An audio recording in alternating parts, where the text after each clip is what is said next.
और आपको जवाब देना पड़ेगा। जब आप जवाब नहीं दिया, आप अरेस्ट हुए, अब तो असली चेहरा आएगा बाहर। देखिए, मैं मनीष सिसोदिया जी जो डिप्टी सीएम साहब अरेस्ट हुए, कोई ऐसे अरेस्ट नहीं।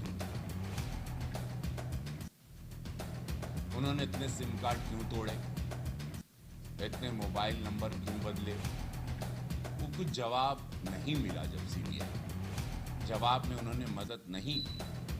क्या घोटाला किया था, क्या घोटाला केजरीवाल जी किए हैं, अभी तो बात और आगे बढ़ेगी।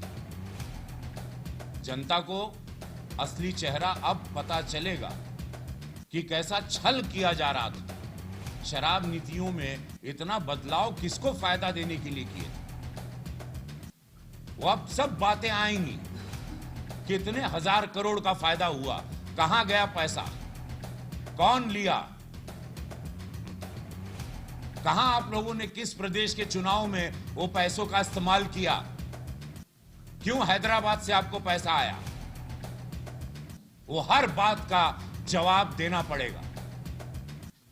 जनता के भरोसे का खात्मा करके, उनको छल करके जब आप सरकार में आते हैं, जब आप सरकार बनाते हैं, तो आप जवाबदेही हर बात के होते हैं और आपको जवाब देना पड़ेगा। जब आप जवाब नहीं दिया, आप अरेस्ट हुए, अब तो असली चेहरा आएगा बाहर। मैं उत्तर प्रदेश से, चूंकि केंद्र सरकार का था, मैंने उत्तर प्रदेश की सरकार पे, महाराज जी पे भी ऐतिहासिक बजट रहा। महाराज जी ने कोई टैक्स नहीं एक्स्ट्रा दिया है। महाराज जी ने हर सेक्टर में अपना बजट को बहुत शानदार तरीके से, मैं श्री सुरेश खन्ना जी उनके वित्त मंत्रालय को धन्यवाद देना चाहता हूँ। उन्होंने किसानों से लेके, गरीबों से लेके, मेडिकल डिपार्टमेंट के लिए उन्होंने खजाना खोल दिया, एजुकेशन सेक्टर के लिए खजाना खोल दिया। 21 नए एयरपोर्ट बनेंगे 1.5 साल और में। तो ये अर्थव्यवस्था $1 ट्रिलियन को उत्तर प्रदेश में पूज्य महाराज जी ले जाएंगे, जो कि मेरे प्रधानमंत्री की $5 ट्रिलियन को पूरी तरह मदद हो। तो केंद्र और राज्य सरकार का जो बजट है, जिसमें उत्तर प्रदेश को मैं पूज्य महाराज जी को दिल से धन्यवाद देना चाहता हूँ, सुरेश खन्ना जी को धन्यवाद देना चाहता हूँ, हमारे वित्त मंत्री जी को, कि उत्तर प्रदेश $1 ट्रिलियन लेके भारत के $5 ट्रिलियन का जो प्रधानमंत्री जी का सपना है, उसमें एक बहुत बड़ा प्रदेश बन के, नंबर 1 प्रदेश बनकर पूरे देश में छा जाएगा, जिससे और लोगों का पलायन निकल जाएगा। जो हिसाब से महाराज जी ने 34 लाख करोड़ का निवेश उत्तर प्रदेश समिट में लाया है, उससे तकरीबन मुझे लगता है 10 लाख से ज़्यादा लोगों को नौकरी मिलेगी। लोगों ने ऑलरेडी पलायन छोड़ दिया, गोरखपुर से पलायन छूट गया। अब फिल्म इंडस्ट्री, फिल्म सिटी, जो एक ऐतिहासिक फिल्म सिटी 1000 एकड़ में नोएडा के बाद जेवर में बन रही है, भोजपुरी फिल्म सिटी की जो प्लानिंग गोरखपुर में हो रही है, और जो इंडस्ट्रियल एरिया गीडा को जिस तरह से बढ़ाया जा रहा है, गोरखपुर को पर्यटन स्थल के रूप में देखा जा रहा है। गोरखपुर के लिए भी महाराज जी ने अनगिनत द्वार खोल दिए खजाने के।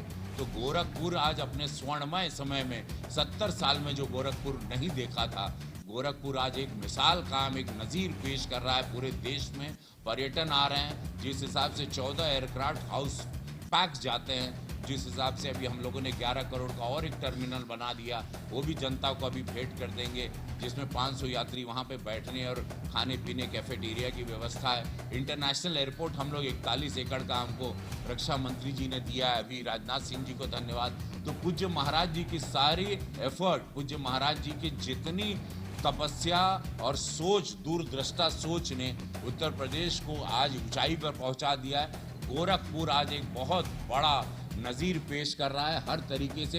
गोरखपुर की जनता को और गोरखपुर के युवा को, बेटियों को, सभी लोगों को, हर वर्ग के लोगों को मैं धन्यवाद देता हूं कि आप लोग पूरी तरह से अपने आप को भी जुट के महाराज जी के सपने को, यशस्वी प्रधानमंत्री जी के सपने को, नया भारत, नया उत्तर प्रदेश, नया गोरखपुर जैसे बनाया जा रहा है। और गोरखपुर को सबसे बड़ी सौगात दी उन्होंने, महाराज जी ने, नया गोरखपुर। मैं समस्त जनता को बताना चाहता हूँ, महाराज जी ने 3000 करोड़ रुपए नए गोरखपुर के लिए भी सैंक्शन कर दिया है। तो अब जबकि आप लोग जान रहे हैं कि गोरखपुर 50 लाख की आबादी का मंडल है, अब नए गोरखपुर जैसा बॉम्बे है वहाँ न्यू बॉम्बे है, उसी तरह एक नया गोरखपुर बसेगा जहाँ पर एक मेडिसिटी से हिसाब से लेके वो सारी व्यवस्थाएं होंगी।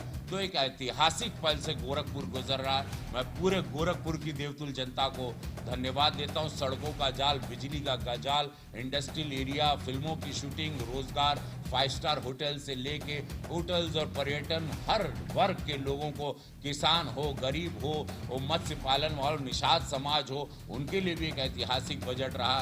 केंद्र से भी रहा, राज्य से भी रहा। तो मैं सभी लोगों को इस बजट पर केंद्र की सरकार, पूज्य महाराज जी की सरकार, योगी जी की सरकार को साधुवाद देता हूं। गोरखपुर की देवतुल जनता की ओर से एक सांसद के रूप में मैं आभार और धन्यवाद, कोटि कोटि धन्यवाद प्रस्तुत करता हूं।